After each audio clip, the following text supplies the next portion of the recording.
welcome back to our Harkla YouTube channel. We're so happy to have you here today. I'm Rachel. And I'm Jessica. We're the certified occupational therapy assistants with Harkla, and today we're going to talk all about sensory meltdowns, what they are, and some strategies to help. The first thing that we're going to chat about today is kind of the difference between a sensory meltdown versus a tantrum, why it's important to be able to discern between the two. A tantrum, we're all familiar with if we have little ones. It's a developmentally appropriate thing for a child to have a fit, throw a tantrum when they don't get something that they want, something preferred is taken away from them, they are asked to do something and they don't want to do it. It's a normal phase. It's okay. We want it to happen, although we don't like it when it happens, but tantrums are a normal part of development. Now, the difference here between a tantrum and a sensory meltdown is that a sensory meltdown is caused by too much sensory input. It causes overstimulation in the body, and the nervous system goes into fight, flight, or freeze. And this can cause aggression, crying, yelling, screaming, elopement, which is like running away. And this isn't due to the child not getting what they want or not doing something that they want. This is really, truly their nervous system is dysregulated, and it causes this adverse reaction, which often looks like a tantrum, but it has a different root cause. So one question that we are asked often is, how do we identify the difference between a true tantrum and a sensory meltdown, right? That's the golden question. It's different for every child. Unfortunately, there's no like, this is the example, this is what happens. You have to really think about the child's sensory environment. You have to identify kind of the antecedent before the meltdown or the tantrum has happened. Did they get something taken away from them that's causing the tantrum? Or are the fluorescent lights just starting to bother them because they are so, difficult for them to process? Is there too much noise in the environment they can't process and it's causing them to melt down? So we really need to put our sensory goggles on, make sure that we are identifying the environment, the feelings that they're going through, and we need to validate exactly what's happening inside their little bodies and their little brains in order to then use the most appropriate and expected strategy. And another example is after school for some of our older children. Oftentimes our kiddos can hold it all together for school, but then they come home and they melt down. And oftentimes we look at it and we say, they're just having a tantrum after school, but really it might be more of a sensory meltdown from holding it all together at school. They come home, they're in a safe place, and they can just kind of let it all out. And so some of the strategies we're going to give today are great for after school, if your child is struggling after school, because it could be related to their sensory system. Now, the approach that we're going to take and how we're going to be an adult with this child who's either having a meltdown or a tantrum is going to be different depending on what the situation is. If it's a true, tantrum, they're throwing a fit, they didn't get what they want, something's taken away, we can sit down and we can talk them through it, and we can help use that logic and reasoning to help get them through. We can let them throw the tantrum and be upset. It's okay. We need to validate those feelings and make sure that they are heard and seen, but we also need to set firm and kind boundaries as well. Yeah. Giving into the tantrums is often the most difficult part, right? So think about if you're at the grocery store and your child asks for a candy bar and you tell them, no, we're not getting a candy bar today, and they start to have a tantrum because they didn't get what they wanted. The easiest thing to do is to just give them the candy bar so they'll stop having their tantrum. But we don't want to do that because kids are so smart that they're going to end up doing that every single time. So like Rachel said, being firm but kind and having those consistent expectations during tantrums is very important. Now, during a sensory meltdown, your child likely isn't going to process verbal information or auditory information. So if your child's having a sensory meltdown and you're trying to reason with them or explain the situation to them, chances are they're not going to hear you because their body is in fight or flight and they're not going to process that information. So Typically, we don't recommend a lot of talking during a sensory meltdown. There are some other things we want to do, which is what this video is all about. You are more than welcome to talk about it after the child has already calmed down. You know, if you've gotten their body back, calm, and they're organized, then you can talk about the sensory meltdown and see what they're able to verbalize and communicate to you. Or, yeah, I was feeling really uncomfortable in the coat that I was wearing, and I didn't know how to express that. So you can talk to them after they've calmed down, but we just don't recommend in the moment, like Jessica mentioned. But let's jump in, talk about our strategies. The first strategy, if your child is having sensory meltdowns, is to be proactive in meeting their sensory needs throughout the day.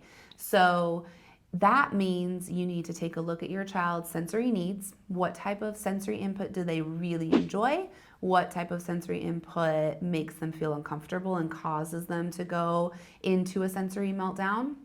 And incorporate more of the preferred sensory activities into the day. So if your child loves to jump and crash, make sure you're doing that throughout the day. Meet their sensory threshold, give them that just right amount of sensory input that their body seeks out so that they can feel good in their body. And then that's the proactive approach right there. If you can help your child meet their sensory needs, feel more calm and regulated, they are less likely to have a big sensory meltdown. If they do have a sensory meltdown, it might last less amount of time. It might be less intense because their body was already in a regulated state.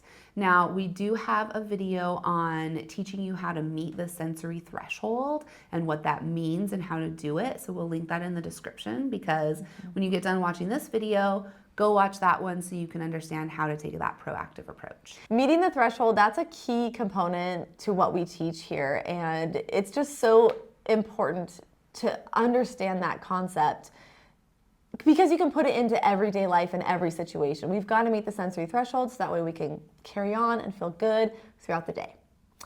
The next step, though, this is a really important one. They're all important. But we want to focus on co-regulating. And what that means is that you need to share your calm with the child. You need to control your own emotions. You need to stay present.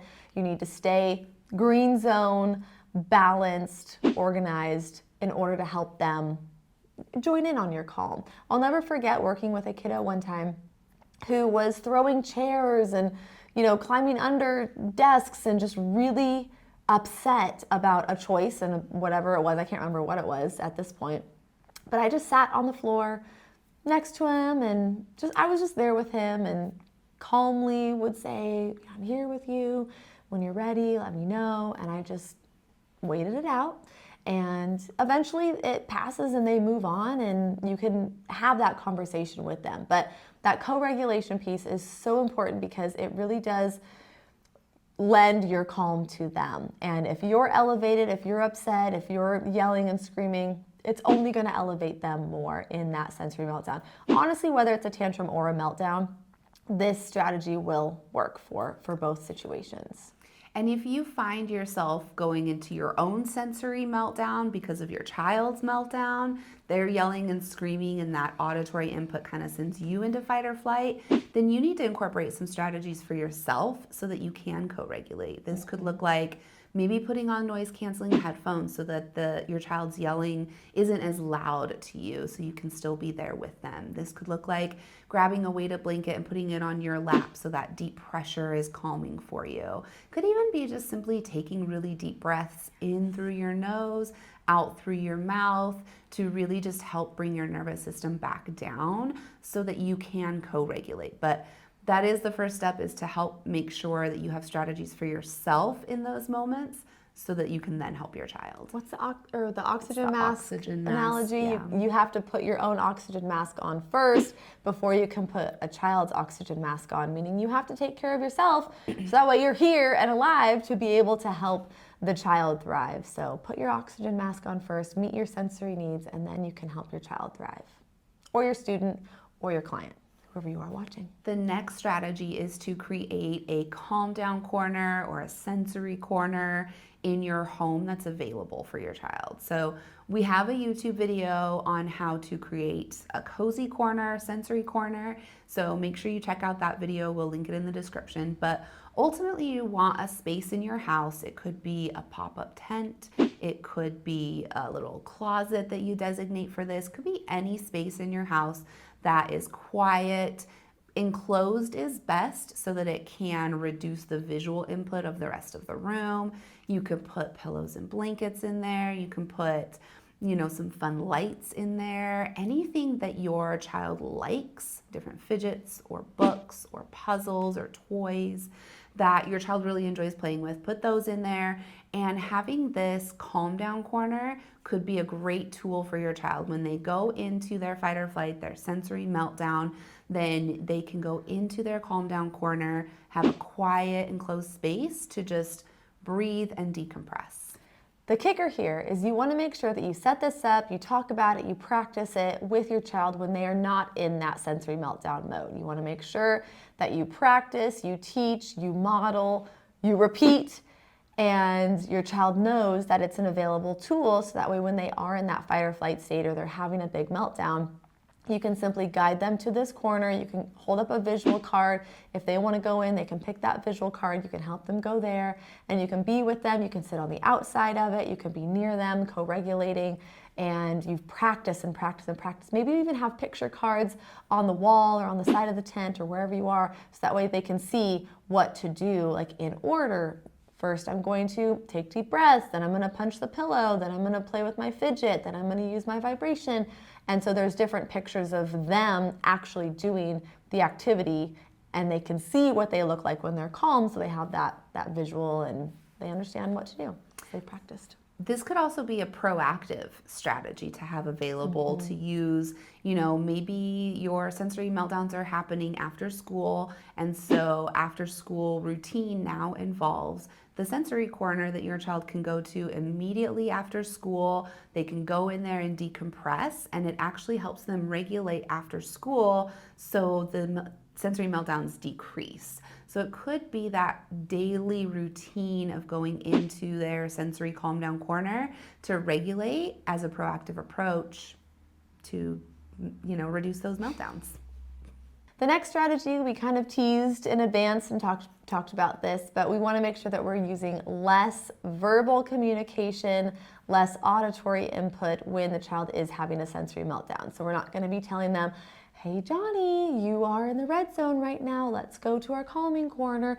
What's wrong? How are you feeling? Do you want to talk about it? Are you okay? Do you want a hug? That is just bombarding their nervous system with more input that they have to process. And right now in fight or flight, that's not their body's goal to process auditory input. Their goal is to get away from the tiger that's chasing them and to survive. So we're not going to be listening to calming input from other sources. So really the goal here is to make sure that we are using less, we're staying present, we're staying calm, and we are either using pictures or we're modeling or we're just sitting and being present with the child. That's usually my go-to with my own kiddos. If they're having a hard time, I'll just sit down and be quiet and just let them know that I'm there when they're ready. The last one here that we're going to talk about is to find some ways to make sure everyone is safe, including your child and you. So if your child is having a sensory meltdown and they are eloping or running away, if they engage in aggressive behaviors, hitting or kicking or biting, any of those things, make sure you have a plan in place of what you're going to do to keep you safe, to keep your child safe, and keep anyone else in the environment safe. This could look like, replacing the hitting or the biting with something else that's more expected, like a chew tube or hitting a pillow or a punching bag. It might even look like you helping your child leave the environment because it's not safe and they need to go to a different place in the house, or if they're having a sensory meltdown at the grocery store, maybe you need to help them out to the car so they can be safe. But have a plan in place so that you're ready and you know exactly what you're going to do in the moment. And it's ideal to have everyone on board with the same plan so it's consistent. So you, your partner, other caregivers, you all have a plan. Maybe it's written down and everyone has a copy and you know exactly what to do when your child goes into this sensory meltdown. And it's so helpful to just have that plan so that you yourself don't go into that fight or flight and don't know what to do. You know exactly what's going to happen. I love that. I think the only thing I'd add is using a swing as kind of a safe place to, if the child is eloping or kicking or screaming or, being harmful to someone or themselves, sometimes putting them in a swing using fast vestibular input, it's a lot of proprioception, it's very calming, very organizing to the nervous system. Sometimes that can be really helpful as well as like a safe place for the child to be when they are having a meltdown. I also was thinking in the school setting, like Jessica mentioned, if a child is having these big sensory meltdowns, are we just sticking them in a padded room and locking the door and leaving them? That's not what they need, and I think it's really important. We're not going to dive into that whole situation right now, but being present and having a plan and making sure that we are safe and we have these strategies available in order to validate this child's feelings and make sure that we're connecting with them on an emotional level, because really this sensory meltdown, it is a form of communication and they're making sure that everyone knows what they are trying to communicate in whatever way that they can communicate to us. So with that being said, I think that's all we have for you today. Make sure that you are getting an in-person OT evaluation if you are concerned about your child's safety. If you're concerned about their development, their sensory processing, make sure that you find an OT who is trained in sensory processing to make sure that you get the best care for your child or your client or your kiddo. If you found this video helpful, let us know. Leave us a comment, push the like button, and make sure you subscribe so that you never miss a new video. Follow us on Instagram. We love to hang out at All Things Sensory Podcast, as well as Harkla_family. Come hang out, take a screenshot while you're watching this video and tag us and let us know if you loved it. Yep, and make sure you're listening to our podcast, All Things Sensory. We're on all podcast platforms. Okay, with that, we'll plan on chatting with you next week.